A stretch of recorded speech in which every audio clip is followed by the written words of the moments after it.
In this video, I am going to save you some money. It's possible that you don't need to go out and spend an absolute fortune on another Apple computer to improve your video editing performance. I'm going to show you 8 ways to improve your video editing performance in Final Cut Pro, and I'm going to show you 2 ways that in our experience make no difference whatsoever. One of those will again save you some money, so do stay tuned to the end of the video.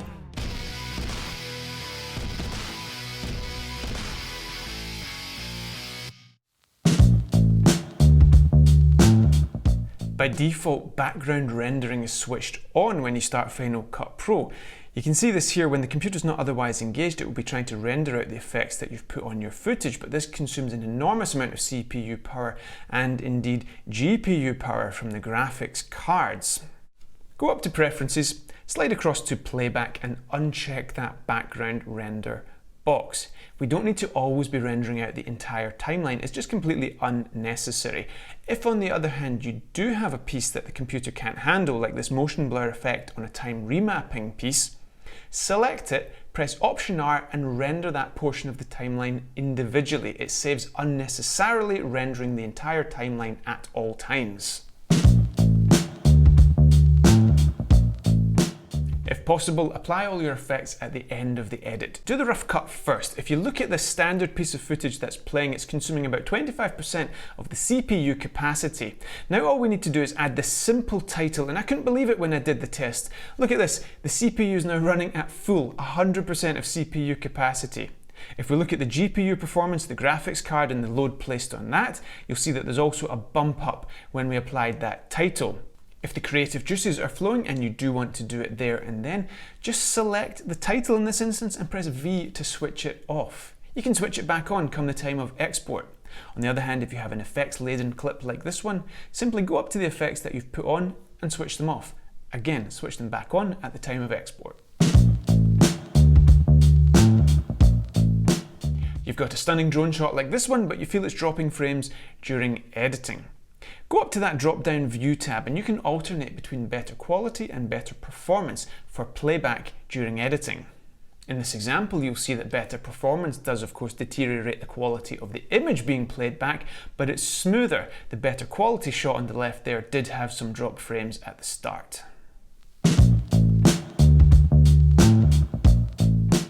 Having other applications running in the background might not consume huge amounts of CPU or GPU resource whilst idle, but they might still be consuming lots of RAM, as you can see here with the photo editors Luminar 4 and Lightroom Classic.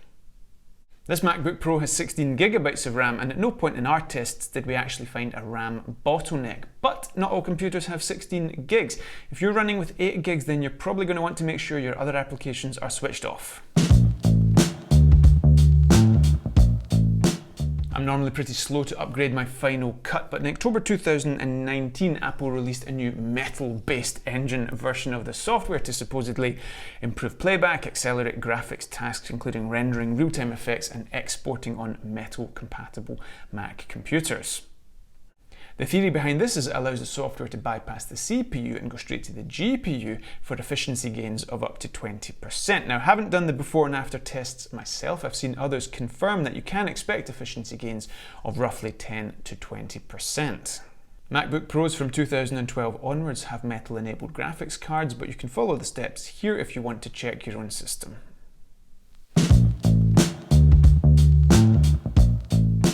Another lovely drone shot here that was color graded with the help of this vector scope down in the bottom left hand corner of the screen. Now they're essential for color grading and color correction, but if you're not using them, switch them off. As you can see here, with them switched on, the CPU is running at 72%, but with them switched off, the CPU is running at 46%. I do apologise for interrupting folks, but these ludicrously expensive shiny computers don't pay for themselves, so like many YouTubers, we bring your attention to certain products and services we think will be of interest to you. So today we are going to talk briefly about Epidemic Sound. It's our source of royalty-free music and sound effects. We've tried loads of these companies because it's quite a competitive marketplace now, and we have settled on Epidemic Sound. Huge selection of music and sound effects. Good quality, I hasten to add, and certainly for YouTube creators there's a license in there that's quite cheap and quite affordable, and I think is probably best value amongst most of the competitors, and we recommend it to you. There's a link in the description below. I believe you get a 1 month free trial and maybe even 1 month free if you sign up. Do check out the details. Epidemic sound. Many cameras nowadays, like GoPros, DJI drones, a 10-bit color profile that's available on this Panasonic Lumix GH5 that's filming me now, utilize an H.265 high-efficiency video codec, which is great for better compression and smaller file sizes, but it can be quite hard going on your computer. The clip we're watching now is an H.264 shot, and you can see it's consuming about 27% GPU. Switching now to an H.265 clip, we do see a small jump in the CPU usage and the GPU usage. It's not huge because we have a very powerful computer here, but if your computer's not so powerful, it could be an issue. Pre-2016 MacBook Pros did not have hardware support for the H.265 codec, so our mid-2015 MacBook Pros had an absolute nightmare dealing with H.265 footage from our Mavic 2 Pro drones, for example, especially when you started adding some effects or just trying to scrub through it like you would with any other piece of footage. To make matters worse, Final Cut Pro only incorporated the H.265 codec in December 2017. Now things have moved on, but this could still be an issue for you, so if you're wondering why you're having trouble, it could be that. Check your camera settings. One surefire way to get better performance from Final Cut Pro is to take advantage of proxy media. The software creates half-resolution files that are used for the purposes of playback and editing, and then at the time of export, the original media is pulled back in for a full-resolution export.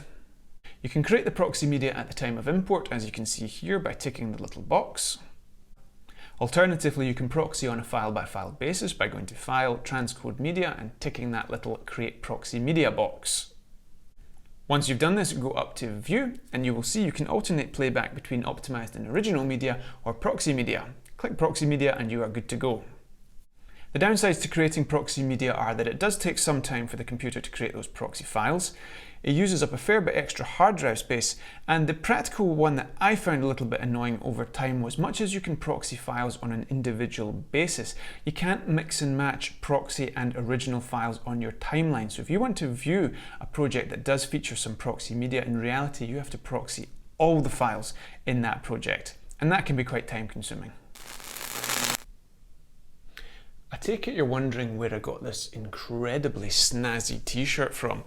Bit of an in-joke here on the channel, Pointy Mountain. This is of course what's technically known as the Pointy Mountain in the Scottish Highlands. Features heavily in our work and now immortalised in our t-shirt designs. Well, there's a link to these amazing snazzy garments down below, so do check that out in our merch shelf. Let's talk about the two things that I personally have not found to make any difference when it comes to speeding up the performance of Final Cut Pro. First up, the storage location of your video files does not matter. Whether you have them on a super fast hard drive, like the SanDisk Extreme Pro external hard drive, or whether you have them on a slower mechanical hard drive here, like this Western Digital My Passport, it doesn't matter. This hard drive is 10 times faster than this one. We could not construct a scenario whereby that made any difference. Second of all, in the same way that you can create proxy media, you can also create optimized media when you import your footage, or you can do it on a file-by-file basis. Now, according to Apple, optimized media transcodes video to the Apple ProRes 422 codec format, which provides better performance during editing, faster render times, and better color quality for compositing. Sounds excellent. So I rendered this original H.265 clip from a Mavic 2 Pro, and it took 46 seconds. I then repeated that task after having optimized the clip, and it took 1 minute and 8 seconds. Surely I made a mistake, so I rendered this other clip straight out of the drone, the native H.265 codec, and it took 33 seconds. Same clip being rendered, this time optimized, and it took 43 seconds. Now, I'm not entirely sure what's going on here, but the fact that the optimized clip is 4 times the size of the original clip cannot be helping. Watch the CPU usage here. We're playing the standard clip straight out of the drone, 40% load on the CPU. Now we switch to the optimized clip, boom, 230% load on the CPU. If you've had a different experience using optimized media with Final Cut Pro, then please do let me know. I'd love to know what's going on here, but at the very least, if you're new to this, then test it first before you just blindly create enormous amounts of optimized media. It might not be doing you any favors. Righto, do let me know what you think of those tips, and if you have any additional ones, please do leave them in the comments below. We've got a lovely community here on the channel, a good exchange of ideas down in the comments. It's a friendly place to be, so please do join us. Grab yourself a copy of our video editing software purchasing guide so you can learn a bit more about this topic. What else do I have to sell you? Oh, we have a sponsor, as you know, Epidemic Sound, the best place for royalty-free music. And if you want to look as trendy as me, grab yourself a t-shirt from the merch shelf down below. Oh my goodness, the things we have to do just to try and pay some bills. Righto, we will see you next time.